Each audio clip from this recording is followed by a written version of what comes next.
বালুরঘাট শহরে আবারও চুরির ঘটনা ঘিরে তীব্র চাঞ্চল্য ছড়িয়েছে। তবে এবার চোরেরা একেবারে নতুন কৌশল অবলম্বন করেছে। চুরির সময় যাতে আশেপাশের কেউ বাধা দিতে না পারে সেই জন্য আগে থেকেই প্রতিবেশীদের বাড়ির দরজা বাইরে থেকে আটকে দেয় দুষ্কৃতীরা।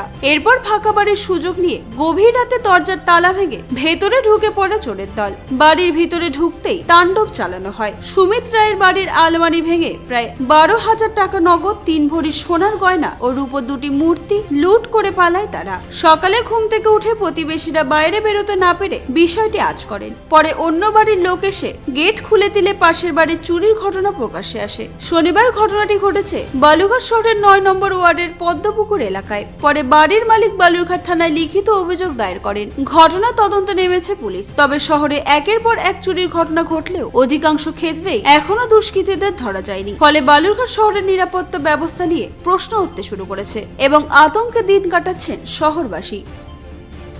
এই বাড়িতে গতকাল রাতে চুরির ঘটনা ঘটেছে। কি কি চুরি হয়েছে এখানে? আমি বলবো তো। আমি তো সঠিক জানি না। হ্যাঁ, মানে সোনা দানা বললো যে মানে ভরি তিনিকের মতন ছিল আর টাকা পয়সা ছিল আর কি। হ্যাঁ, এটাই আর কি গেছে। এখন মেয়ে আসলে মেয়ে বলতে পারবে। মেয়ে কোথায় গেছে, কখন চুরি হয়েছে? রাত্রিবেলা 2টা-2:30টার দিকে হয়তো চুরি হয়েছে। আমি তো সঠিক জানি না, পাশের বাড়ির ওরা বলতে পারবে। আর মেয়ে কলকাতায় শাশুড়িকে আনতে গেছে। আপনি কিভাবে জানতে পারলেন চুরি হয়েছে? ওই পাশের টুটোর নামে মহিলাটা, ওই মহিলা আমার মেয়েকে ফোন করছে, মেয়ে আবার আমাকে ফোন করছে। হ্যাঁ, কি কতটা আপনার আতঙ্কে রয়েছেন এরকম চুরি হচ্ছে এখানে? আতঙ্কে তো মনে করেন যে সে খুবই একটা আতঙ্কই তো এটা একটা, যে এরকমভাবে ভাঙচুর করে নিয়ে গেছে। হ্যাঁ, থানায় কি অভিযোগ হয়েছে? হ্যাঁ, থানায় অভিযোগ হয়েছে।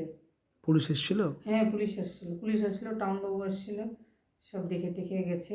উনি আমাকে বললো যে এগুলো তুলে রাখতে। তা আমি আর তুলিনি, যে মেয়ে আসুক, মেয়ে এসে দেখুক, তারপর তুলব। আপনার নাম? আমার নাম জ্যোৎস্না দাস। দিদি, এই পারে একটা চুরি হয়েছে, কি ঘটনা ঘটেছে দেখলেন?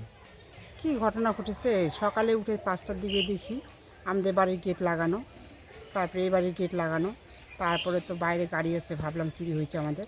তারপরে বাইরের থেকে বের হয়ে এসে দেখি দিদির বাড়িতে গেটের তালা খোলা।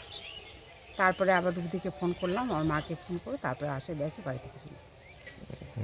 মানে এই পাড়াতে কি এই ধরনের চুরি সমস্যা আছে? না, এবারই প্রথম হয়েছে, এবারই প্রথম হয়েছে। ঠিক, কি নাম আপনার? রীতা সরকার। ঠিক। বালুরঘাট থেকে মান্টি সিং এর রিপোর্ট, কুলিক নিউজ।